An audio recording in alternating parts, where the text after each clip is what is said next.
Halo gengs, selamat datang kembali di Magenta Film. Kali ini kita bakal ngebahas salah satu film berbahasa Telugu India yang lagi rame dibahas nih. Judulnya adalah Pushpa The Rise Part 1. Film action ini udah tayang sejak 17 Desember 2021 lalu. Film ini diperankan oleh Allu Arjun, salah satu aktor India Selatan dengan bayaran termahal loh. Wah, keren sekali ya, karena itu film ini cukup banyak dinanti oleh penggemarnya.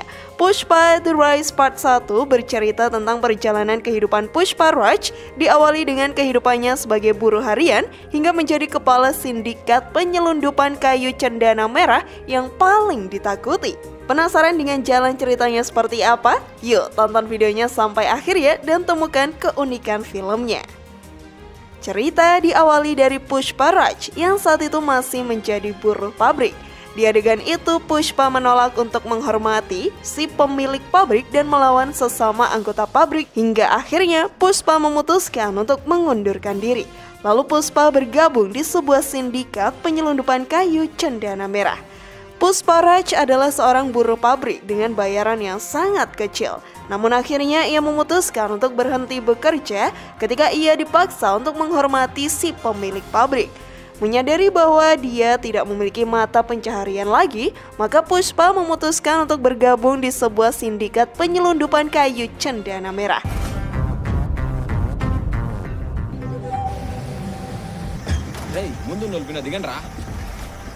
Kayu ini merupakan jenis yang paling langka di dunia dan hanya terdapat di hutan Seychelles. Maka para penyelundup memanfaatkan bisnis yang menguntungkan dan menjualnya dengan harga yang sangat tinggi hingga ratusan juta. Tentu saja pekerjaan ini sangat menantang karena para polisi akan selalu siap menangkap oknum-oknum sindikat ini. Suatu hari ketika Pushpa dan teman-temannya sedang menebang pohon kayu, polisi pun datang memeriksa. Namun polisi tidak memiliki bukti yang kuat karena berkat ide Pushpa, mereka menyembunyikan kayu-kayu itu dengan mengikatnya di atas pohon. Hari selanjutnya, para polisi datang dengan senjatanya. Pushpa dan buruh lainnya pun melawan dengan melempar batu. Namun polisi menembakkan pistolnya sehingga para buruh pun kabur. Sementara itu, Pushpa memutuskan untuk membawa semua kayu ke atas truk dan kabur dari para polisi dengan truknya itu. Tiba-tiba Pushpa sudah berdiri di hadapan polisi seorang diri, tanpa truk dan tanpa kayu. Para polisi pun memutuskan untuk menangkapnya. Mereka mengepung hingga menyiksa Pushpa agar Pushpa memberitahu di mana letak kayu dan siapa bos sindikat itu. Namun Pushpa tetap diam, tanpa ada ekspresi kesakitan ia malah tertawa, mengejek semua polisi yang sedang mengelilinginya. Akhirnya Pushpa dibebaskan oleh atasannya, Reddy bersaudara. Mereka menanyakan di mana Pushpa menyembunyikan kayu itu, lalu Pushpa mengajak mereka ke sungai. Di sungai itu terlihatlah truk yang tadi dibawa oleh Pushpa sedang mengapung di sungai. Hal ini membuat Pushpa dianggap sebagai anggota yang pintar dan tangguh walaupun baru bergabung.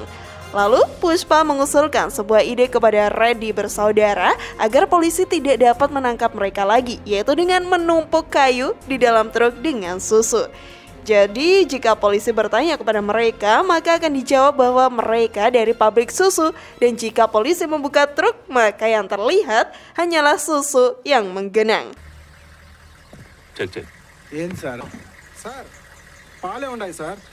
Ternyata ide ini pun berhasil. Polisi tidak lagi mengejar-ngejar atau mencurigainya. Pushpa semakin diberi kepercayaan oleh atasannya sehingga dia ditunjuk sebagai pengurus pengiriman barang. Namun Pushpa menolaknya. Si pintar ini meminta atasannya untuk memberinya gaji sebanyak 4% dan ia ingin dijadikan mitra kerja, bukanlah bawahan lagi. Berkat ide cerdas Pushpa, proses penyelundupan pun selalu berhasil dan Pushpa semakin kaya. Ketika ia pulang kampung, Pushpa melihat seorang wanita yang sedang mengisi susu di dalam tangki. Pushpa langsung menyukainya di hari pertama dan sejak saat itu, Pushpa selalu mengikuti wanita ini, yaitu Srivali. Ayah Srivali merupakan salah satu supir truk penyelundupan dan suatu hari mereka menghadapi kesialan. Truk yang dibawa oleh ayah Srivali tertangkap dan mereka terpaksa memberitahu lokasi gudang penyelundupan. Karena itu, Srinu, bos penyelundupan, mendatangi gudang dan meminta Reddy bersaudara untuk memindahkan semua stok kayu. Namun ketika Pushpa mendatangi gudang, stok kayu masih berada di gudang dan ternyata Jali Reddy lah yang melarang mereka semua mengirim stok kayu. Setelah ditelepon Konda Reddy bahwa polisi sudah menuju gudang, Pushpa memerintahkan semua anggota untuk membuang kayu di sungai, sementara semua uang Pushpa percayakan kepada Keshav, sahabat sekaligus orang kepercayaannya. Keshav membawa uang itu dan pergi ke bendungan sungai untuk menutup pintu bendungan agar kayu tidak mengalir. Mereka pun lolos. Polisi mendatangi gudang namun tidak menemukan apa-apa. Lagi-lagi penyelundupan berhasil terselamatkan berkat Pushpa. Karena itu mereka mengadakan pesta merayakan keberhasilan ini tentunya. Namun Pushpa tidak sengaja mendengar percakapan anak buah Srinu yang menjual 1 ton kayu seharga 4 miliar. Padahal Pushpa tahu bahwa Srinu hanya membayar kepada atasannya, Reddy, sebanyak 400 juta. Maka Pushpa menceritakan hal ini kepada Konda, namun Konda tidak ingin membahasnya kepada Srinu karena Srinu dikenal sebagai orang yang kejam. Konda Reddy menawarkan Pushpa untuk membahasnya kepada Srinu. Jika berhasil, Konda akan membagi 50%-nya kepada Pushpa. Lalu tibalah di hari lamaran Pushpa kepada Srivila. Lamaran ini gagal karena identitas Pushpa yang tidak diakui oleh keluarga ayahnya, bahkan saudara dari pihak ayahnya. Hal ini membuat Pushpa dicemooh di hari lamarannya. Hal ini membuat Pushpa marah sehingga terjadilah keributan dan di hari itu juga Ibu Srivila mengalami serangan jantung. Pushpa menyadari bahwa keadaan yang tidak dianggap oleh keluarga dan tidak memiliki banyak uang membuatnya begitu direndahkan. Akhirnya Pushpa menerima tawaran Konda Reddy dan pergi menemui Srinu. Tentu saja Srinu tidak menerima, namun Pushpa mengancam bahwa ia akan menjual kayu langsung ke Murugan dan Srinu tidak akan mendapatkan keuntungan apa-apa.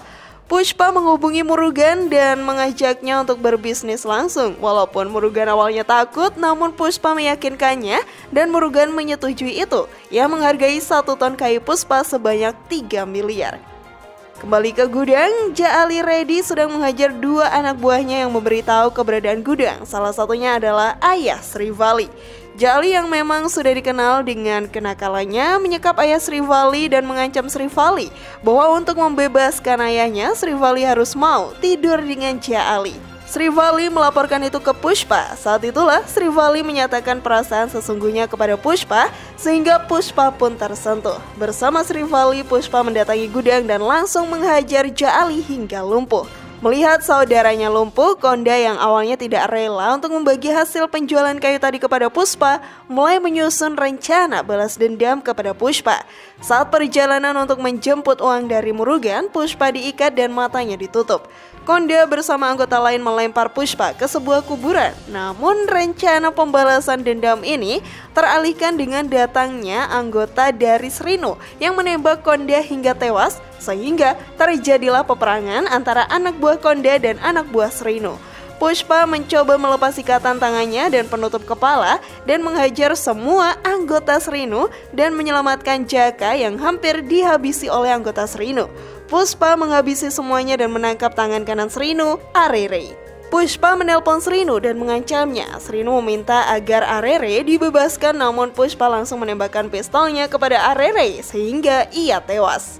Srinu hanya terdiam dan semakin takut dengan Pushpa. Di hari pemakaman Konda Reddy, semua pengusaha penyelundupan kayu berkumpul dan disinilah terbongkar korupsi yang dilakukan oleh Srinu. Karena itu Srinu tidak lagi menjadi pemegang sindikat kayu cendana merah dan posisi ini digantikan oleh Pushpa. Sejak itulah Pushpa menjadi orang paling kaya dan paling tangguh. Semua orang menganggap Pushpa sebagai orang yang tidak akan bisa terkalahkan. Namun semua ini mulai berubah ketika munculnya inspektur baru, Sekawat, yang ternyata lebih pintar dan berhasil menangkap 10 orang dan membunuh 2 orang anak buah anggota Pushpa yang sedang menebang pohon.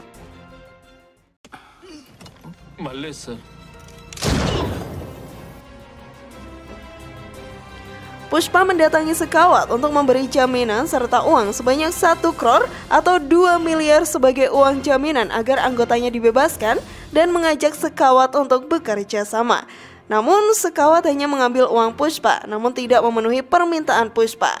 Sekawat justru mengancam bahwa ia akan mengatur kehidupan Puspa hingga perkawinan Puspa nanti, dan Sekawat juga bisa saja memenjarakan Puspa.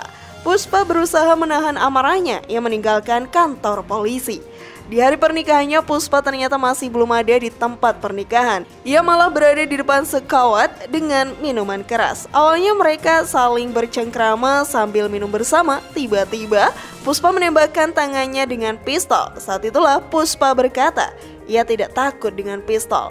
Ia masih bisa menahan amarahnya kemarin karena ia tidak ingin pernikahannya batal. Sekawat sedikit takut dan Puspa menyuruh Sekawat membuka pakaian. Puspa juga membuka pakaiannya. Di sini ia memperjelas posisinya dengan inspektur bahwa walaupun Puspa tidak berpakaian, ia akan tetap menjadi Puspa. Sementara Sekawat akan kehilangan identitasnya sebagai polisi ketika seragamnya dilepas. Puspa berkata bahwa identitas tidak terbentuk dari apa yang dipakai, melainkan apa yang ada pada kehidupan kita. Sekawat masih diam dan ketakutan. Puspa meninggalkan Sekawat di sana dan pergi ke pelaminannya. Ketika di pelaminan, Sri Villa pun bertanya, apakah semua ini sudah berakhir? Puspa menjawab, ini belum berakhir, ini baru saja dimulai. Cerita ditutup dengan pernyataan dari Puspa bahwa ia bukanlah bunga, melainkan api. Gimana gengs? Ceritanya cukup menarik untuk ditonton kan? Share pendapat menarik kalian di kolom komentar ya. Terima kasih sudah menyaksikan channel kami. Dukung terus channel Magenta Film dengan cara klik tombol subscribe, like, share, dan aktifkan tombol loncengnya. Sampai jumpa di video berikutnya. Jangan lupa tonton video-video yang lainnya ya.